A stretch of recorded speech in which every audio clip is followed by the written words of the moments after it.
প্রতি পূর্ণিমার মধ্যরাতে একবার আকাশের দিকে তাকাই। গৃহত্যাগী হওয়ার মতো জ্যোৎস্না কি উঠেছে?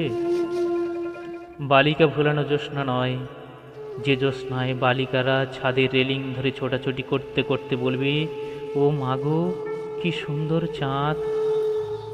নবদম্পতির জ্যোৎস্নাও নয়, যে জ্যোৎস্না দেখে স্বামী গাঢ়স্বরে স্ত্রীকে বলবেন, দেখো দেখো নিতু, চাঁদটা তোমার মুখের মতোই সুন্দর।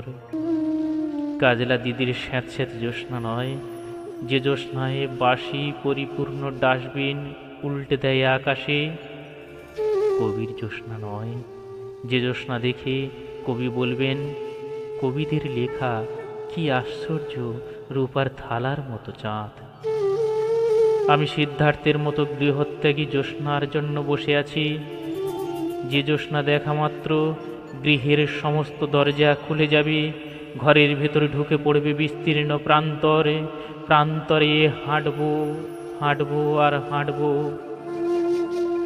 পূর্ণিমার চাঁদ স্থির হয়ে থাকবে মধ্য আকাশে, চারিদিক থেকে বিবিধ কণ্ঠে ডাকবে, আয় আয় আয়।